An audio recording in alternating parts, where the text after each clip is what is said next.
Nate Bargatze. It's a lot to have two dogs because you got to open the back door and let two dogs out. Big Dumb Eyes World Tour, Casey's Center, Friday, April 24th. Tickets available at natebargatze.com.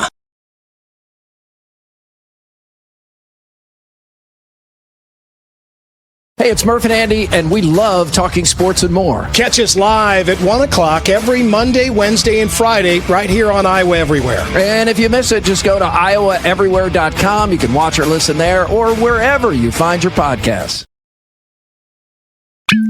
We recommend listening to the CW Pod with a glass of Steeple Ridge Bourbon. Grown, distilled, well-rested, and bottled in Erling, Iowa. Now from the Channel Seed Studios, this is the CW Pod, fueled by Steeple Ridge.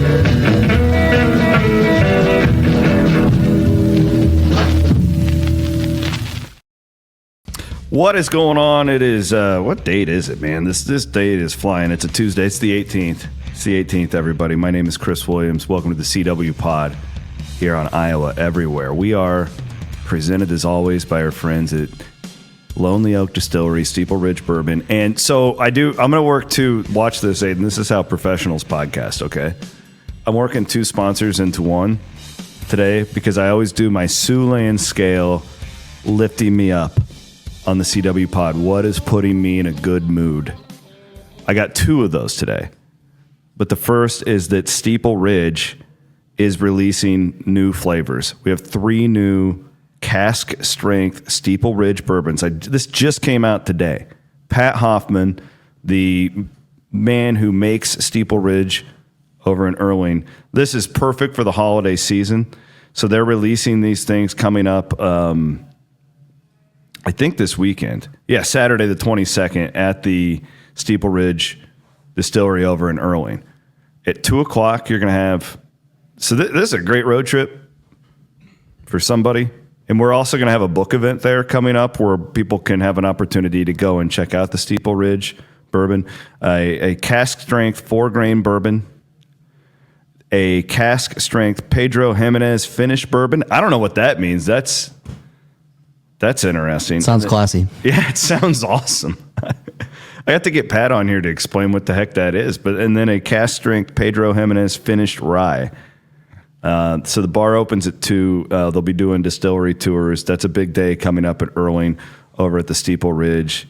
Well, it's not the Steeple Ridge. It's the Lonely Oak Distillery, but they make the Steeple Ridge bourbon. That's what's lifting me up here to start things off with our friends over at Siouxland Scales. That's freaking awesome. Congrats to Pat. I'm telling you that they make the best bourbon. It's so good. It's funny. Like I wish I would have had Steeple Ridge earlier in my life, because it truly lifts me up. It sounds terrible, but it does. All right, I want to talk about Kenny Dillingham today, and I want to dive deep into some comments that he made, because it really rolls in nicely with a lot of conversations we've had on this show about name, image, and likeness, the future of college athletics, the Big 12, like where does the Big 12 fit in all of this, all that good stuff. So to start things off, I think it's best that we just hear from what Coach Dillingham said yesterday in his press conference. He was asked, because Dillingham's one of those guys who has been rumored. It's a lot like Matt Campbell every year, where he's always, people have a hard time believing, like, why would he stay there? He could have all these other opportunities. Dillingham made it very clear he's staying at Arizona State. And I thought this message to the local community was fascinating. Let's hear what he says. There's opportunity for real NIL here, where our players are being branded. Your company is seeing that. You see the support. The community wants to go support you because you're supporting the athlete. And we can do that at such a high scale. Every restaurant, if you don't have a food item named after an Arizona State Sun Devil, why? Like, I don't get it. $500 a month, $1,000 a month, right? It's a business expense because it's a marketing expense, right? If you're a local company and you want to engage community, or if you're a new business and you want to get people involved, what better way to get your brand out there to, you know, the city than utilizing our players? So everybody thinks this is like a race to, you know, I can't give a $70,000, $700,000 deal. No, We have a city behind us.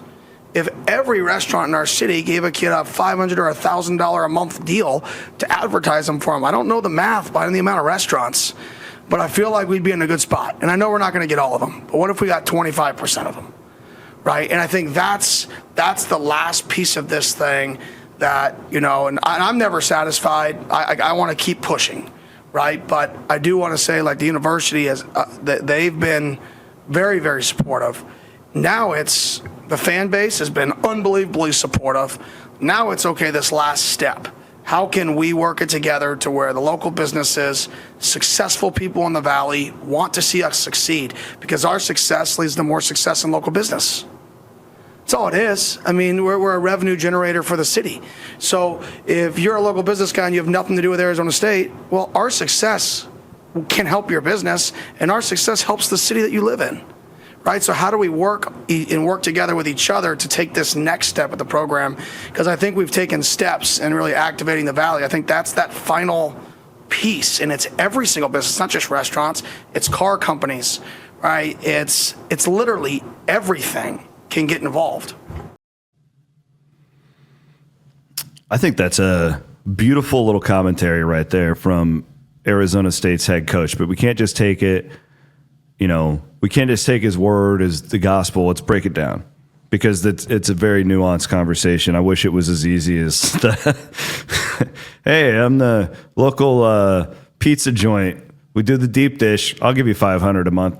It's not exactly how it works, Coach, but I think that his greater point is 100% accurate. And, and I've caught some grief from this, and I certainly understand it when you go to the grocery store and everything's more expensive and just, inflation. And these are kind of tough times when it comes to that. So I understand why there's a bunch of fans and people who aren't fans, more importantly, who don't necessarily think that the local governments and states should be helping to fund athletics. I understand your argument. I think the argument Coach Dillingham makes, and there are some holes to point in it, poke in it, which I will here, is very correct, though. And it's similar to what I've been saying for, 8-9 months now, where I think that you have to view this not as, we're funding the sports teams. No, we're funding the local economy. And do the math. Somebody out there has this data. I don't. I should have looked it up. I have at some point. I've done this before. I'll get it for a future podcast. Lazy on me. I apologize to our audience. But do the math on what Iowa and Iowa State bring to our local economy. Just do football. Don't worry about basketball or anything like that for right now.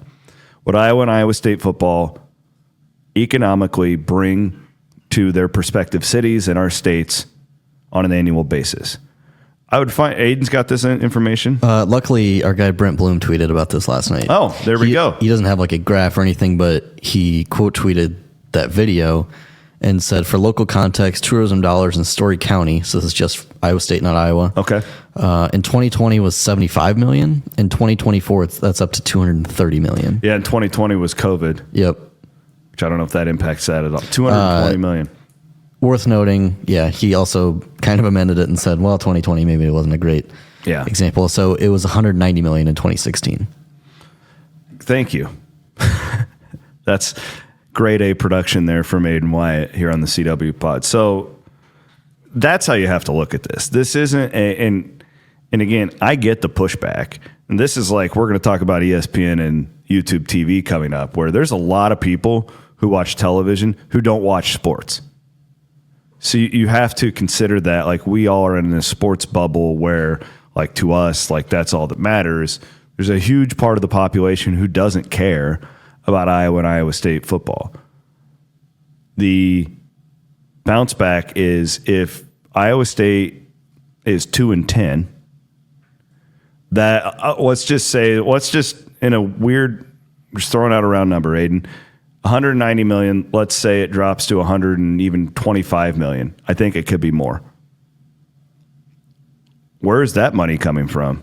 The local hotels, the local restaurants, the athletic department as far as ticket sales go, parking, right? So this is a bigger conversation than, hey, because I thought what Kenny did there was really smart. He thanked the university for being supportive, and they've had economic struggles with their transition from the Pac-12 to the Big 12 in the state of Arizona. It's been really interesting to watch. I think they've handled it pretty well.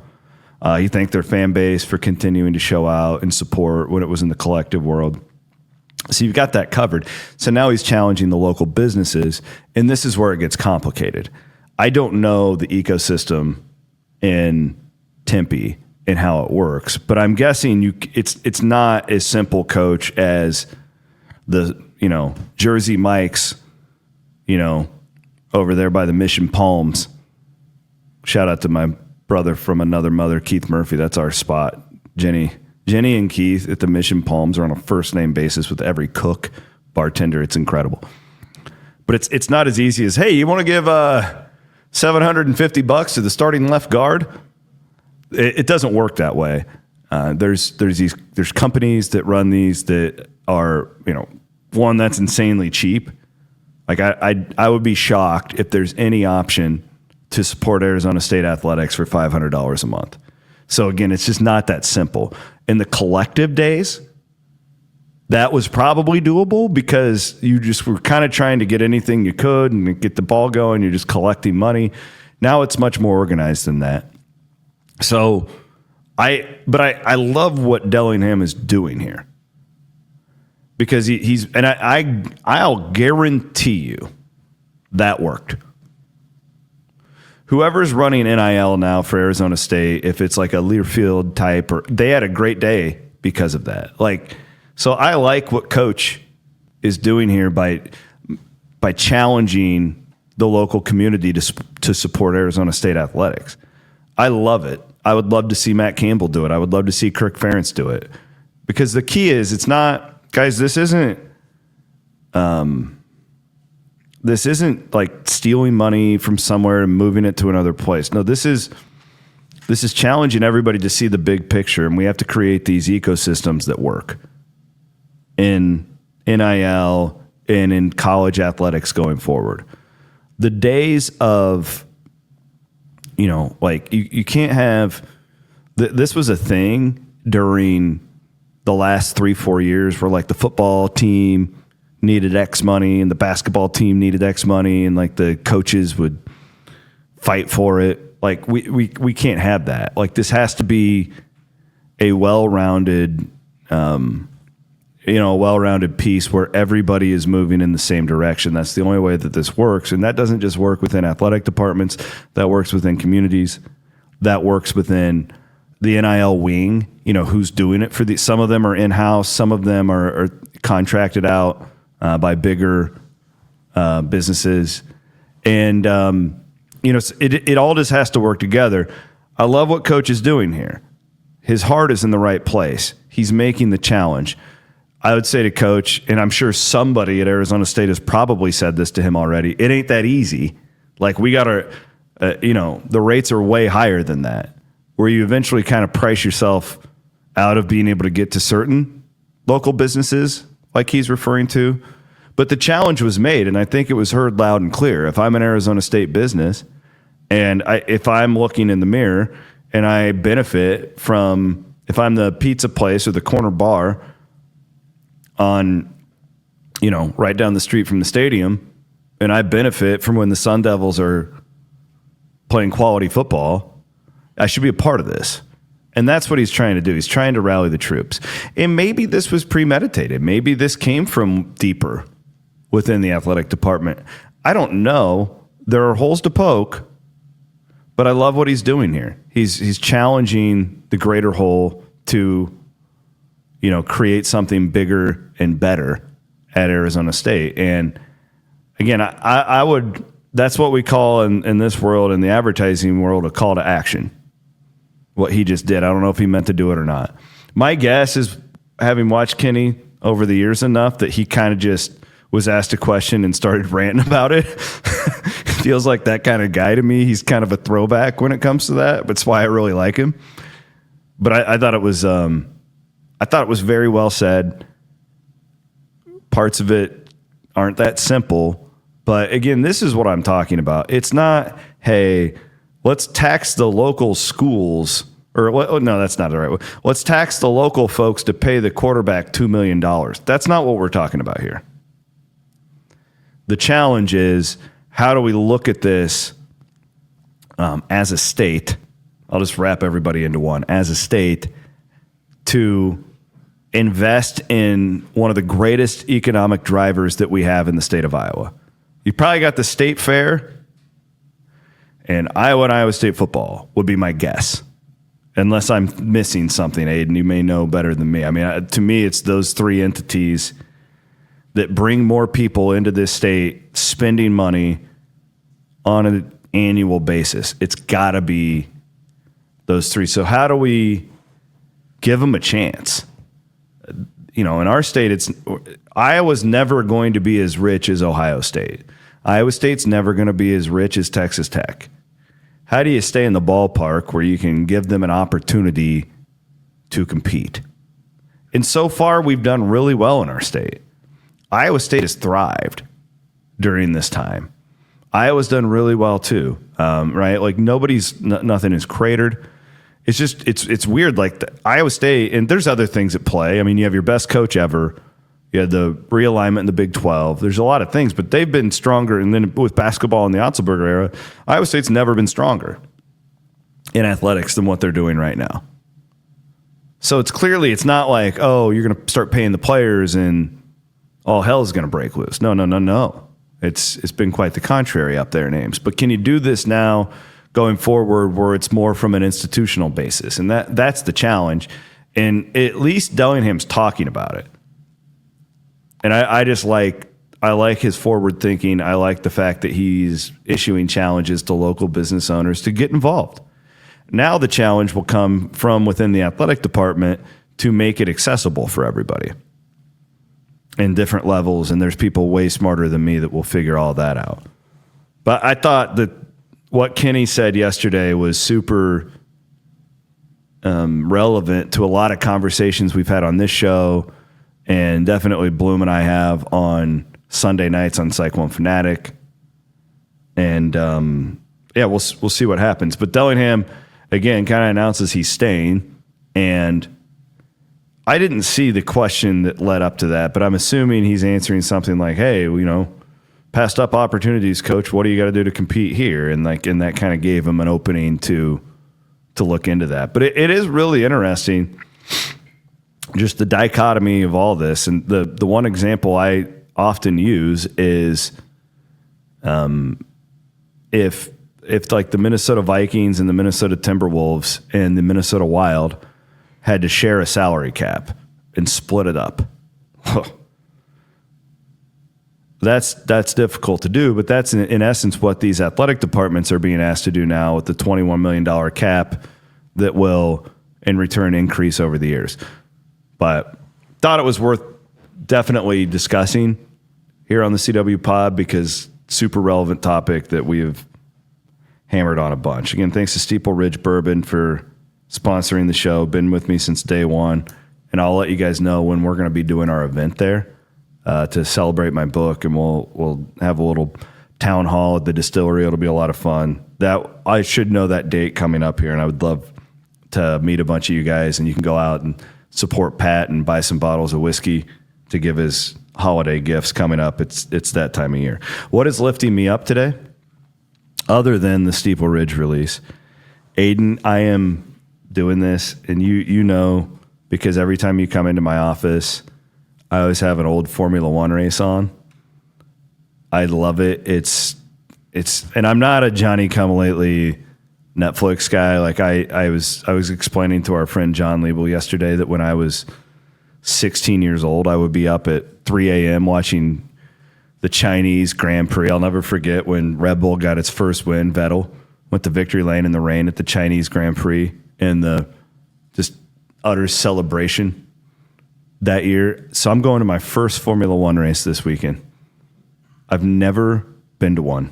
Because, again, like it's kind of like this, it's never been accessible to me. These races have always been in, like, Europe. You know, they're all over the world. Now there's 3 every year in the United States. And with Iowa State playing its basketball tournament on Monday, it was like, man, this is like God telling me to just do it.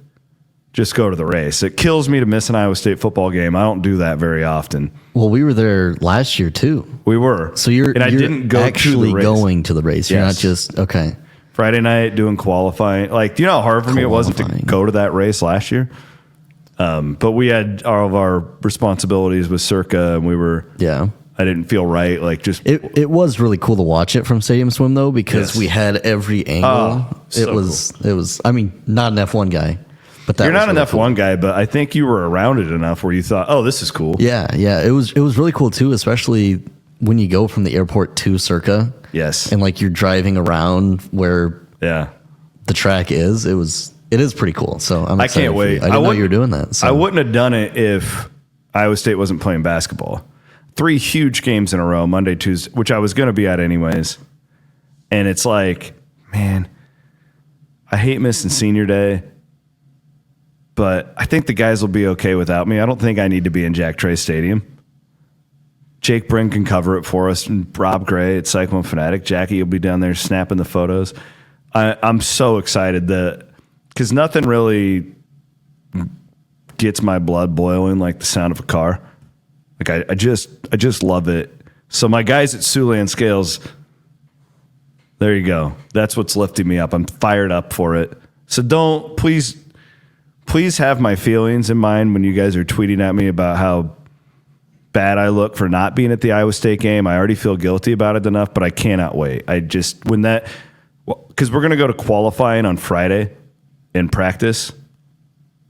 The first time one of those cars comes around the track, I might cry. Because I didn't ever think that I would ever see one of these races. Growing up in Southwest Iowa, we don't get... Southwest Iowa might be the last place that F1 goes to. We don't do that. I was ridiculed as a kid. I'm not kidding. This is so funny. And all my buddies who are dirt racers, even my buddies now who are dirt racers, give me crap all the time because of my F1 thing. And I remember in high school, like I would go to all the IndyCar races at Kansas Speedway. I remember the first IndyCar race at Iowa Speedway. I loved the... because it was so different than what I grew up on, which is dirt, which I still love dirt. It's still my favorite form of racing.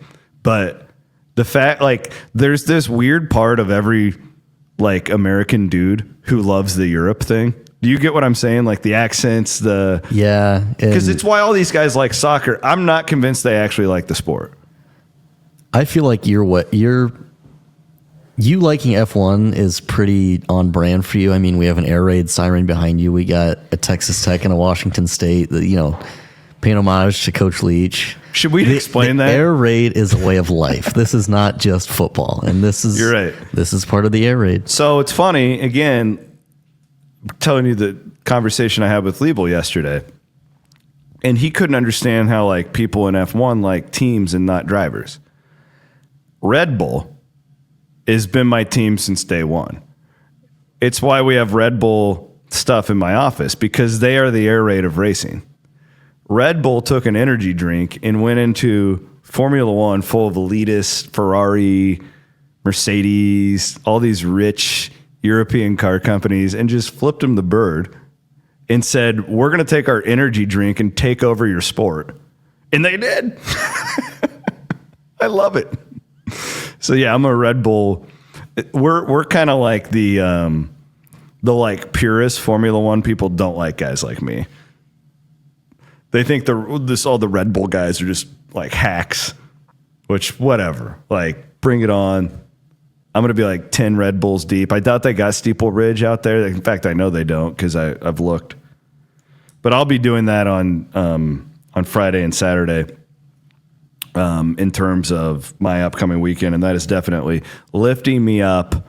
SiouxLandScales.com, great new supporter of what we're doing here on Iowa Everywhere. Last thing I wanted to touch on, I don't want to spend a lot of time on this because frankly, we don't know all the details yet, but the YouTube and ESPN standoff is apparently over.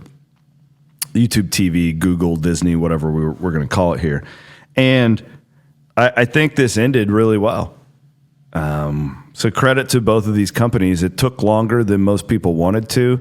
I would rather a 10 to 14 day outage and actually get something resolved than just keep kicking the can down the road. I don't like that.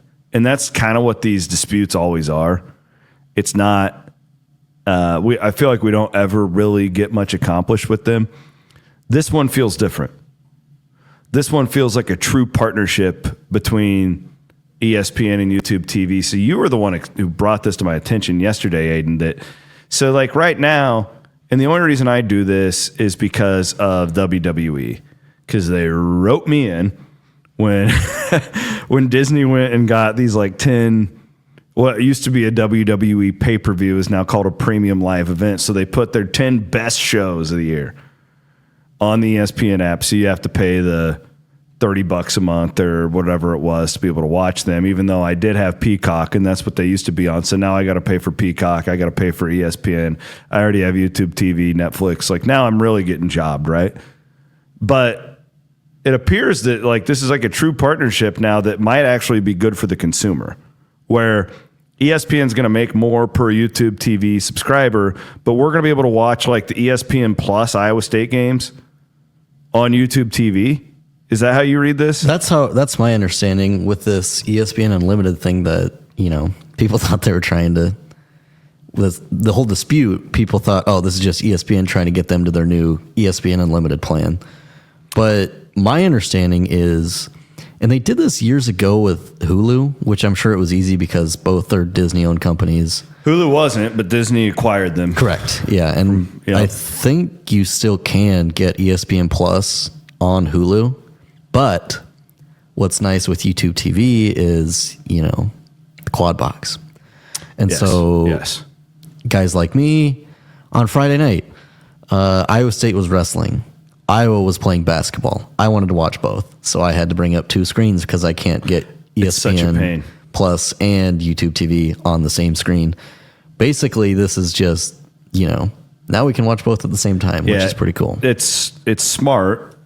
And it's the long game. So this is where a couple weeks ago, I was pretty hot about this because I just felt like it was super hypocritical of ESPN to put out that press release about market cap and all that stuff.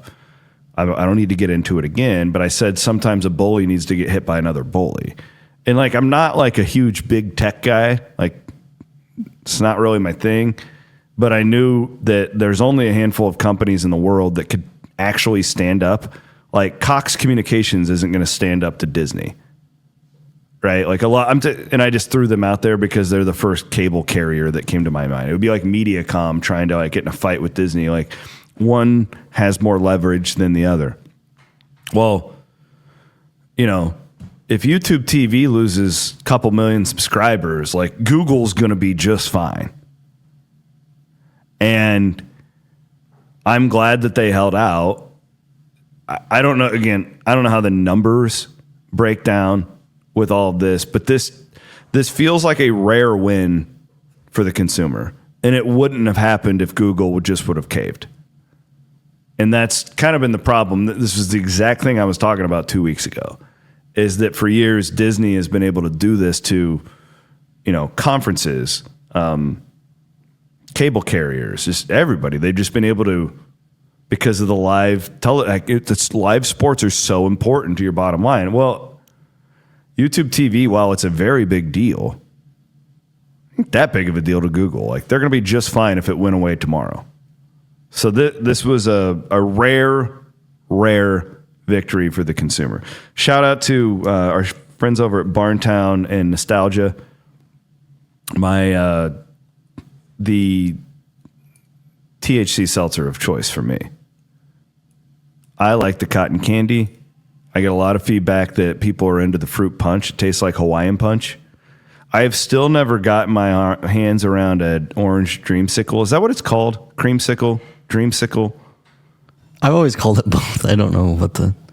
I think it's like I always called it the dreamsicle when I was a kid. I don't think we've ever talked about this. That's also my favorite flavor of anything in the world. Me too. So we used to, my dad too, like that's his favorite. And that's what we would get as kids. We would get the big tub, really good stuff. Arby's has a really good orange dream shake. It's really? Yeah. Got to try it. Feels like an No free Arby's ads. night. Feels like an Arby's night. Well, if anybody could tell me where I could find that, I would love to go and buy one because I probably just need to get down to Barntown. I'm guessing that they got them next time I'm down in that neck of the woods. CW Pod here on Iowa Everywhere. We got one more thing to talk about. What's that? This is a Sports Business Pod. Yes. Do you know where you were 14 years ago today? 14 years ago. So that would have been 2006. I can't even add. 11? 2011. November 18th, 2011. No. Iowa State. Oh, Upset wow. Oklahoma State. Turned the BCS upside down. The day the BCS imploded. 14 years ago today. Can you believe that? No, I can't. I was in 4th grade. Were you really? Yeah. Yep. You know, I wrote about this in my book about how I've never felt worse about myself than the night of that game. Not as like a human, but just as a quote unquote professional. And I use that term very loosely for whatever I was on that date. I just remember, like, you were at that game. Like, I mean, I'm assuming your dad and grandpa were just like, you know, these lifelong Iowa State fans just couldn't believe it. It was only my dad and I because no one else thought that Iowa State was going to win, and it was a Friday night. It was a really heavy game too because the Oklahoma State. That's right. Yep. They had there was a plane crash, like the women's basketball program or the cross country or something. Yeah. They've had a lot of that stuff. They've had a lot of bad tragedies in Stillwater, but it was this. I remember a lot about that day, like it was yesterday. I remember that morning. I was so far behind and kind of even slacking off, I think I would say, that I didn't have, like, I used to do these for Cyclone Fanatic. We don't really do them anymore. We do them more in podcast form. I would write like a 3,000 word game preview for every game where you break down every matchup, score predictions. Like, it was crazy. These things, I'd spend 4 or 5 hours on these. I was going to say, I bet your life got easier now that you can just knock them out in 20 minutes. Yeah, and I remember sitting at the Panera Bread in Ankeny, just grinding on that at like 8 a.m. because I was so far behind. It was the day of the game, and it was a Friday night game, so we had one fewer day to get our work done. And it was just like, this is stupid. Like, what am I putting all this time in? Like, Iowa State's going to get killed. And we used to do pregame shows on KXNO 3 hours before kick, and it was just like, this is dumb. Like. And what an incredible night. Like, and so I sat at my kitchen table that night and could not come up with words to describe my emotions, and just it was totally unbecoming of any sort of a sports journalist that, like, in at the time was the biggest moment in Iowa State history, I think. See, one of. It's interesting. Like, I think you can only compare this in football since McCartney, the last 30 years. I think you can only compare it to at Oklahoma in 2017. Yeah. But looking back and knowing what Iowa State has with Matt Campbell now, it's kind of less shocking that they beat Oklahoma that day. The Paul Rhodes era is, that chapter's closed on Iowa State. And it's still like, oh my God, how did they do that night? Yeah, because, and it also goes like, well, what do you do after it? The 92 win against Nebraska, it was 92, I think. What year were you born? 2001. So, well, the Marv Seiler game. Yep, whatever year that was. Like, you don't do anything with it. Yeah. I thought the 2009 win against Nebraska, granted, Nebraska wasn't very good, but it was very meaningful for the program. Rhodes' first year, you're building momentum. I think it certainly paid dividends down the road. This one was weird. Like, when you look back at it, they really didn't take it to the next level after that game, which is, I think, like, Rhodes wins this game and everybody starts talking about, oh, they were 6-4. How do we get to the next step from bowl here? Game? And they did, and you lost to Tulsa. No, did you beat Tulsa? You lost to Tulsa. This was the Pinstripe Bowl, I think, wasn't it? 2011? Yes, you're right. Good catch. 2012 would have been 12 was Tulsa, Bowl. and that was one of the bigger disappointments. I think the 12 season is where Rhodes' era started to crumble because that was his team. Like, that was his best team, I thought, and they just couldn't get over whatever that hump was. But yeah, so they went and lost to Rutgers in a bowl game. And it was, I just remember the day after, Paul Rhodes is on College Game Day. Like, how big of a deal. And it still is. Like, I'm not diminishing it. It was a massive deal, especially when you look at, like, the backlash of it and the BCS and all that good stuff. Thank you for that. This day in history. Can we do this? Can this be like a segment on the show every week? It should be. I like these. Ross and I used to do that on our show every day. But the problem was we were on for 6 years, so then it was kind of like we were hitting the same things over and over again. But yeah, good pull right there. I just remember sitting at my kitchen table, and it was like, this is stupid. I'm 25 years old or whatever. I don't have the perspective on this to write one of the worst columns I've ever written in my life. Still so disappointed in myself for how I executed there. All right, thanks guys, appreciate it. Good stuff today. Kenny Dillingham giving us a lot of material. Appreciate him and appreciate all of you guys watching. Steeple Ridge Bourbon, go buy yourself a bottle today. And Murph and Andy coming up at 1 on Wednesday. It's our next live show here on Iowa Everywhere.